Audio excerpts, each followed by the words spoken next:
Hello les artistes, aujourd'hui on se retrouve pour la réalisation d'une colorisation particulière mise en application donc de l'utilisation des crayons de couleur comme sur la vidéo précédente concernant donc la technique des différentes utilisations des crayons. Et aujourd'hui c'est à travers cette page de colo qui a donc été transformée. Je vous explique tout de suite après, mais voilà ce à quoi vous pouvez vous attendre pour la réalisation des différentes étapes. Allez, à tout de suite. Voici donc le livre à partir duquel le coloriage a été extrait. Il s'agit du livre de coloriage art thérapie Les Châteaux Disney aux éditions Hachette Heroes. C'est une très belle collection, un très beau livre qui est beaucoup plus grand donc un format A4. Il se situe entre le A4 et le A3 avec une magnifique couverture qui ferait donc craquer n'importe quel fan évidemment de Disney. Alors, je vais l'ouvrir donc avec vous. Vous l'avez certainement déjà vu passer dans différentes vidéos de présentation de livres de coloriage et ainsi de suite. Vous avez une magnifique tranche qui est dorée. À la fin, vous avez des cartes postales avec les personnages, mais essentiellement des scènes de châteaux de l'univers Disney. Donc, vous allez retrouver des personnages, bien entendu, mais aussi les châteaux, que ce soit en arrière-plan, ou bien que ce soit dans des scènes de vie qui se passent essentiellement dans les châteaux. Alors, il y a le fameux vitrail du château de La Belle et la Bête. Vous y retrouverez également le château de La Belle au Bois dormant, Maléfique, Jasmine, Aladdin. Vous avez de très belles illustrations de personnages qu'on n'a pas forcément l'habitude de voir. Donc, les trois frères, justement, de Mérida, donc du film Rebelle. Donc, vous voyez qu'on a un bel échantillon, un beau panel vraiment varié au niveau des châteaux. Donc moi, quand j'ai acheté ce livre, je vous avoue que je n'avais pas été rechercher sur internet ce qu'il contenait et je m'étais donc fixée à la couverture où je pensais qu'il n'y aurait que des architectures de châteaux extraits des différents films Disney. Ma surprise a été mitigée quand j'ai vu qu'il y avait donc différentes choses à l'intérieur, bien que il y a de chouettes colos. Moi, je m'attendais à un livre, donc comme je vous dis, essentiellement basé sur les architectures des châteaux Disney. Donc, j'ai fait mon choix quand j'ai feuilleté le livre d'extraire en réalité ce dessin donc de La Belle au Bois dormant avec le hibou et une partie de Jardin du château. Donc, pour ce faire, moi, l'objectif pour les livres de coloriage, c'est de pouvoir les détourner, pas forcément d'en faire un coloriage simple. Donc, de ce fait-là, moi, j'avais envie de tester le transfert, l'impression de cette page de coloriage que vous voyez sur une feuille de papier à dessin et une feuille toilée. Donc ça, je vous passe les détails, mais vous verrez simplement que le format est quelque peu plus petit puisque effectivement mon papier est en format A4 et le livre, comme je vous l'ai dit, est plus grand que le format A4. Il se situe au milieu. Donc voici. Vous avez ici le bloc de feuilles de dessin qui m'a servi à une des impressions. Donc c'est un bloc de dessin Fabriano que j'utilise essentiellement pour l'utilisation des crayons de couleur. Si vous avez déjà visionné d'autres vidéos, vous verrez que moi je préfère utiliser l'arrière de ce papier qui pour moi me correspond mieux. Et d'autre part, j'ai réalisé l'impression sur une feuille toilée. Donc une feuille toilée qui passe à l'imprimante jet d'encre, mais que j'ai donc fait en sorte d'être imprimée pour que le dessin puisse apparaître. Donc pour ça, il a fallu que je scanne le dessin du livre, que je l'imprime ensuite sur ces deux feuilles. Alors petite parenthèse pour le papier inkjet toilé, c'est un papier format A3. J'en ai pas trouvé en format A4. Il vous suffit simplement de subdiviser le format et ça passe tout seul à l'imprimante sans aucun problème. Même si c'est une imprimante qui doit retourner les pages pour réaliser l'impression. Et voici donc le résultat après l'impression. Donc, vous avez ici une partie des détails qui n'est pas passée. Moi, ça ne me causait pas trop de problèmes puisque le but est vraiment de détourner. Vu que le personnage était bien présent, ainsi que la colonne de droite, la partie d'architecture et le buisson de rose était présent, c'est ce qui m'intéressait le plus.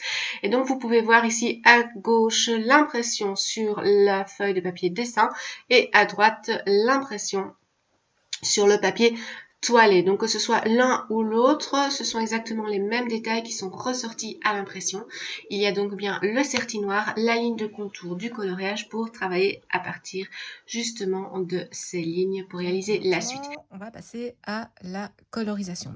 Avant de passer à la colorisation, j'aimerais bien partager avec vous une petite astuce, un truc qui est relativement simple du moment qu'on a les bons outils afin de faire disparaître donc tout le tracé noir, donc le certi, la ligne de contour noir qui est quand même très caractéristique des coloriages puisque effectivement si vous n'aviez pas ce certi noir, vous n'auriez pas de dessin sur votre feuille, donc aucune zone de colorisation possible.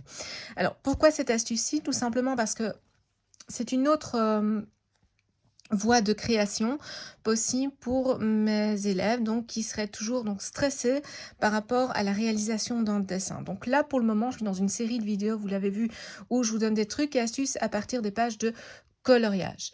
Petit à petit, progressivement, on se détachera des pages de coloriage pour en arriver à des dessins, vraiment des techniques de dessin à main levée. Mais bon, une chose à la fois. Donc ici, une page de coloriage, une page de coloriage qui a été donc scannée et imprimée, comme vous l'avez vu en tout début, en intro. Et donc maintenant, le but va être de venir masquer ces certis, ces lignes noires. Alors, il y a une coloriste donc, qui est originaire de Melbourne. Elle s'appelle Sarah Renee Clark. Je vous conseille d'aller voir sa chaîne.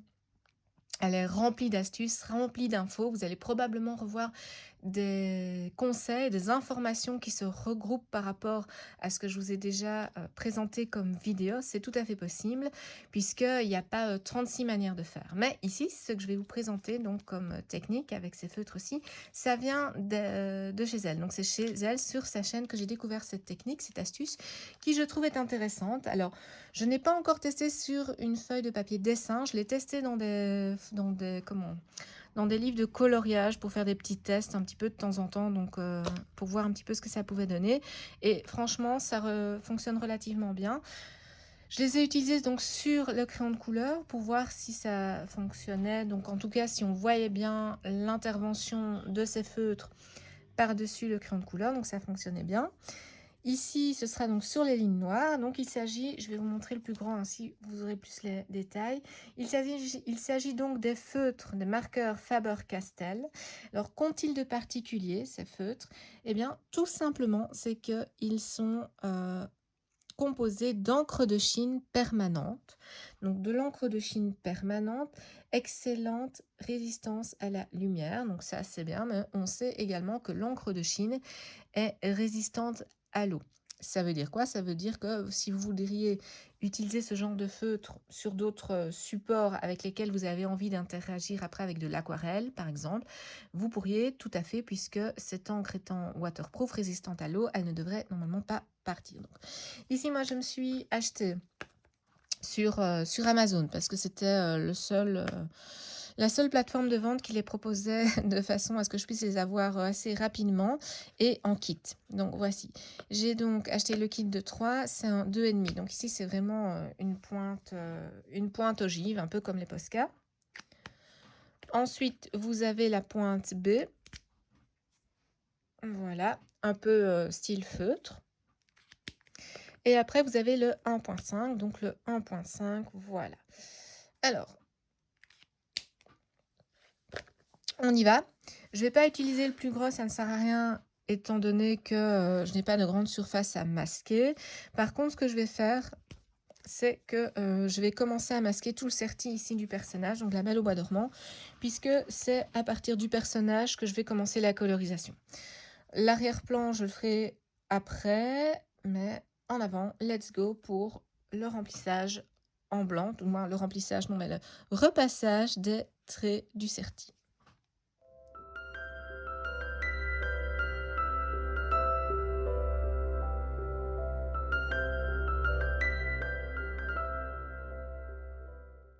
Comme vous pouvez le voir, ça ne masque pas entièrement, mais ça diminue tout de même l'intensité du trait noir. Donc j'essaie de zoomer pour vous montrer. Donc voilà, ici, donc toute cette zone-ci n'a pas été repassée, mais celle-ci l'a été.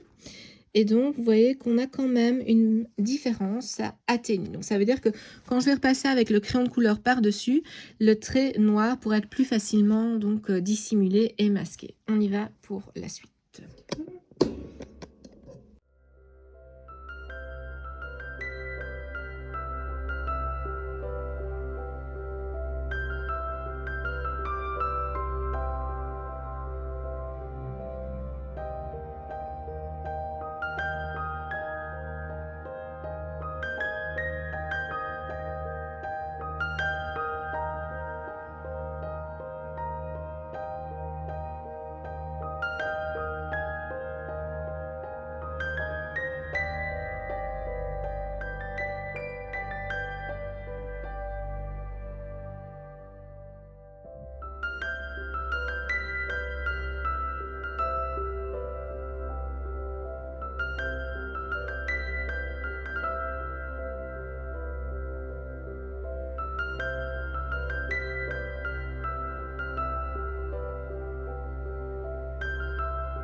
Et voilà, donc comme vous pouvez le constater, la ligne noire imprimée est donc quand même beaucoup plus visible que lorsqu'elle a été repassée avec donc le Faber-Castell encre de Chine blanc.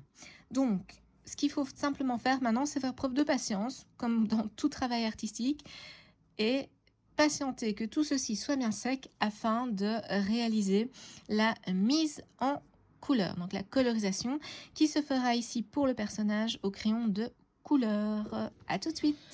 Voilà, donc le feutre à l'encre de Chine blanche est sèche. Maintenant, on va passer à la colorisation. Avant de faire quoi que ce soit comme colorisation, quelle que soit la technique, faites-vous toujours une petite palette, une petite recherche de couleurs pour avoir les valeurs, les nuances de votre colorisation, que ce soit au crayon de couleur, que ce soit à l'aquarelle, à l'acrylique ou que sais-je, que soient les techniques que vous allez utiliser. Faites-vous une petite palette de référence. Dans le cas des crayons de couleur, ce qui est le cas aussi pour certains types de peinture, de certains tubes d'aquarelle ou autres. Enfin, en général, vous avez des références. Et donc ici, pour les crayons de couleur, j'ai tout simplement indiqué à côté de chaque petit test coloré la référence de couleur. Ce qui aide aussi, c'est d'avoir votre nuancier près de vous afin de savoir quel coloris vous allez sélectionner. Ça vous permet déjà d'avoir une prévisualisation et ensuite de refaire une sélection plus précise. Donc ici, je vais commencer avec 4 crayons de couleur et on va donc réaliser la mise en couleur de la chevelure en avant.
Et voici donc la colo du personnage de manière générale est terminée en ce qui concerne la chevelure, la couronne, le collier, la cape et la robe. Que ce soit pour un élément ou l'autre, je suis donc toujours passée avec la couleur la plus claire et j'ai foncé progressivement à l'aide d'un dégradé, donc en sélectionnant 3 à 4 crayons de la gamme des bleus ou 3 à 4 crayons de la gamme des roses.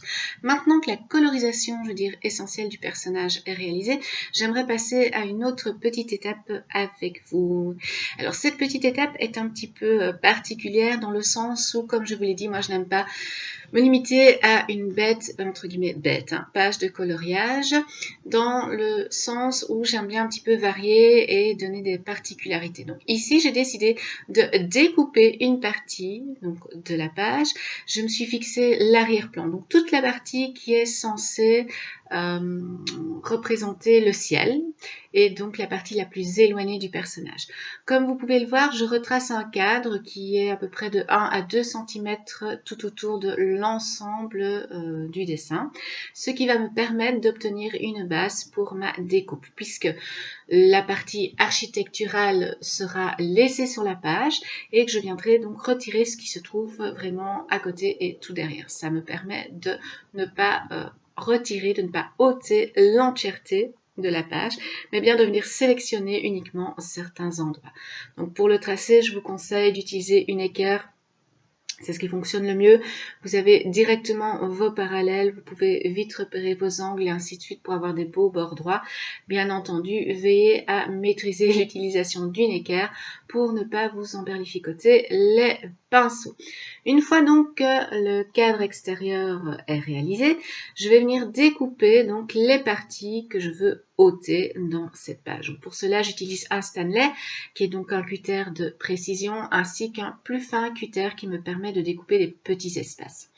Et donc pour ce faire, je prends bien donc un tapis de découpe pour ne pas couper sur ma table et j'utilise également là où c'est nécessaire une latte. Donc vous avez vu que la latte a été positionnée de telle manière à ce que je découpe contre le bord qui n'est pas gradué. On ne découpe jamais avec un cutter, un Stanley, en étant la lame contre le bord gradué. C'est ce qui va vous faire riper, vous faire décaler dans votre découpe, mais surtout ça va vous faire abîmer la partie graduée. Donc utilisez de préférence une latte métallique qui a plus de poids, qui bouge et qui glisse moins, et vérifiez ainsi que votre lame est bien contre votre bord non gradué pour venir réaliser votre découpe. Ensuite, autre petite astuce pour le cutter, la lame doit faire idéalement un angle de 45 degrés avec votre support, votre tapis de découpe. C'est ce qui va vous permettre d'avoir une belle découpe et ainsi de mieux gérer les différentes étapes. Voilà, maintenant la découpe est réalisée. Vous voyez qu'en dessous, je viens placer donc une feuille pour vous montrer les espaces qui seront donc dédiés à une autre colorisation. Vous voyez qu'il y a des petits traits, des petits repères que je viens de faire. C'est simplement pour avoir une idée de l'endroit où je vais m'arrêter et ainsi pouvoir tracer une ligne de repère horizontale qui va me permettre de ne pas aller plus loin que là où il faut, puisque inutile de mettre en couleur toute une page. Alors ce que je vous ai pas dit, c'est que ici j'ai utilisé, et oui, des pinceaux, donc ça veut dire de la peinture. Je n'ai pas réalisé le fond au crayon, mais bien à l'aquarelle.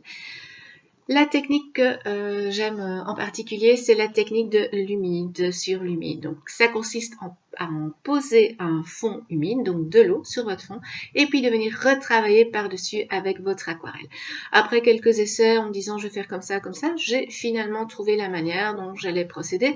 Il s'agit de poser des aquarelles, ici des aquarelles à granulation, et de venir donc poser les différentes couleurs, les différentes valeurs, tout en reprenant certains détails de l'illustration pour réaliser ce que l'on appelle les ombres et donc donner de la profondeur dans cet arrière-plan. Vous pouvez voir un petit peu donc l'ombrage de la colonne, un ombrage d'une ligne d'horizon, l'ombrage un petit peu des buissons, ce qui me permet un petit peu de mieux cibler et de mieux travailler après pour le placement des couleurs sur la page de color. Là, évidemment, il faut bien laisser sécher avant de passer à la suite parce que si c'est pas sec, ça va être problématique. Patience, patience, c'est un leitmotiv que je rappelle souvent à mes élèves. Et voici donc l'arrière-plan, le fond est sec. Comme vous pouvez le voir, on a une correspondance avec les ombres de l'arche de l'architecture et un petit peu d'ombre sur le côté. Sachant que dans l'illustration originale, il y avait un buisson sur la gauche, j'ai laissé un espace un peu plus clair pour me permettre de retravailler et recréer ce buisson, comme vous le voyez ici, par la superposition de crayons de couleur. Et oui, une technique sympa, c'est l'utilisation des crayons de couleur par-dessus les aquarelles. Alors bien sûr, vous pouvez réutiliser des crayons aquarelles. Moi, ici, j'ai utilisé des crayons de couleur. Pour la petite info, ce sont des Brotfunner, la série de 80. Et ils sont vraiment sympas. Et ça m'a permis donc de passer d'un vert clair à un vert un peu plus foncé pour venir donner du modelé, donc du relief, du volume à ce petit buisson qui avait donc disparu lors de l'impression, mais qui me plaisait bien de le faire réapparaître dans cet arrière-plan. Et donc vous voyez que c'est un travail vraiment de patience. Ici la vidéo est fortement accélérée, mais ça vous donne une idée un petit peu des étapes.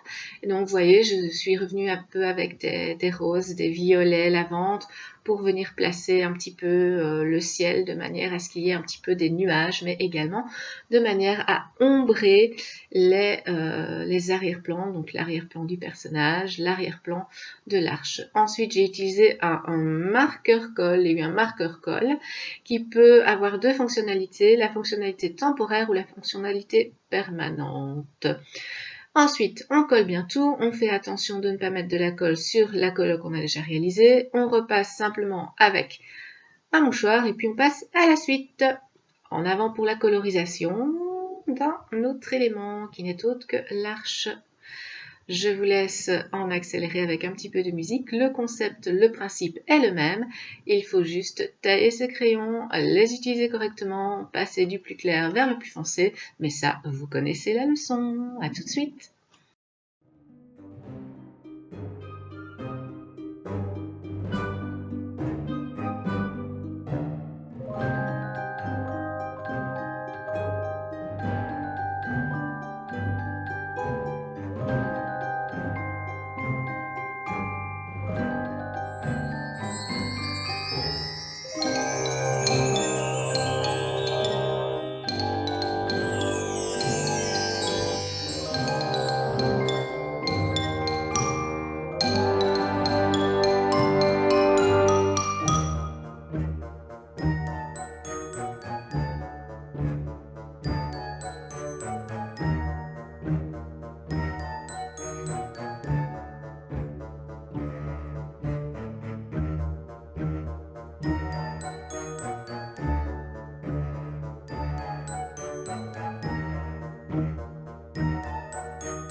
En avant maintenant pour la colorisation du buisson de rose.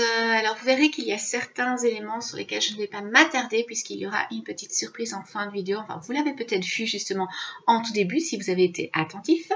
Mais voilà, donc les roses, toujours le même principe, le même concept. On part du plus clair vers le plus foncé.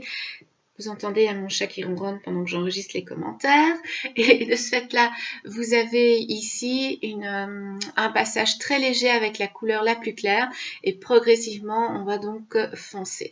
Le petit système, la petite astuce quand vous faites la colorisation d'une fleur, c'est tout simplement de considérer que l'intérieur, donc des pétales, ce qui est plus proche du centre et donc du cœur, sera plus foncé que les parties du pétale qui se sont recourbées et donc se retrouvent plus vers l'extérieur. Une fois que vous avez compris ce concept et ce principe-là, vous n'aurez plus de soucis pour la colorisation de vos fleurs. Ensuite, vous pouvez toujours repasser avec un petit feutre blanc, un Posca ou un Big Gel ou autre pour donner un petit éclat lumineux sur vos pétales. En ce qui concerne la réalisation de la colorisation donc, du feuillage, vous avez donc du vert, une gamme de vert, du clair au foncé. Rien de bien compliqué. Ici, une petite utilisation d'écran métallique pour faire un petit rehaut un petit peu métallisé sur certaines parties architecturales du dessin. Et puis finalement, une intervention avec les fameux pits blancs à encre de Chine. Et une petite touche de blanc avec les pits à encre de Chine pour faire les petits rehaut lumineux. Et maintenant, un petit passage avec des crayons pastels. Et oui, ce n'était pas annoncé. La première fois que vous allez voir ici l'utilisation des crayons pastels que je vais utiliser pour la réalisation de la mise en couleur du sol. Je voulais quelque chose de très léger, de pas trop lourd. Je voulais vraiment rester dans quelque chose de sympa. Et pour gagner un petit peu de temps dans la colorisation, je me suis décidée pour l'utilisation des crayons pastels avec l'aide donc du Nestomp. Donc, tout simplement, une fois que vous avez choisi votre teinte, c'est toujours le même principe, hein, je pense que vous l'avez compris. Maintenant, on va travailler avec un clair, puis on va repasser avec un foncé progressivement. Donc ici, vous avez l'utilisation de l'estompe. Donc l'estompe, c'est un petit peu un papier cotonneux qui est entortillé. Vous pouvez utiliser un papier, il n'y a pas de souci, hein, ça fonctionne très bien aussi. Mais ça va vous permettre d'ôter certains amalgames de matière pigmentaire, mais également de réaliser de belles transitions entre deux teintes. Vous utilisez également vos doigts, il n'y a pas de souci, ça fonctionne très bien aussi. Et donc de ce fait-là, vous voyez que progressivement, effectivement, en superposant mes couches de crayon de pastel, je peux obtenir donc un effet un petit peu sablonneux tout en ayant l'effet gravier, donc de par la texture et de par les teintes qui sont utilisées. Donc vous voyez, ça va très vite, c'est très pratique et ça fonctionne très bien. Soyez simplement consciente que le pastel est une matière donc, qui est très volatile et qu'il faut idéalement le fixer. Donc vous pouvez toujours fixer avec un fixatif spécial pour le crayon et le pastel ou bien avec un petit peu de lac pour les cheveux. C'est un budget qui sera moins onéreux, mais fixez votre dessin pour éviter des traces et des pertes de matière. Et voici donc l'ensemble de la colo est terminé. Une colo qui allie l'utilisation des crayons de couleur avec une belle application des dégradés, mais également une technique de découpe qui vous permet de donner un petit peu plus de profondeur à vos créations avec l'incursion donc de la technique aquarelle qui me tient fort à cœur. Et également donc la petite surprise, le petit détail, donc je vous ai pas expliqué comment ça fonctionne en vidéo, mais je vous laisse essayer de deviner et de trouver. C'est la réalisation d'un petit relief dans les buissons de rose. N'hésitez pas à me laisser en commentaire vos différentes idées par rapport à la réalisation de ce petit relief. De même que votre avis par rapport à cette vidéo. N'oubliez pas de vous abonner également pour vous tenir au courant des prochaines vidéos. J'espère que celle-ci vous aura plu, qu'elle vous aura apporté de nouvelles sources d'idées, d'inspiration. Continuez à créer, à essayer, à tester et surtout à vous amuser durant toutes vos créations. Je vous laisse sur l'image de la réalisation finale. À bientôt! Bye bye!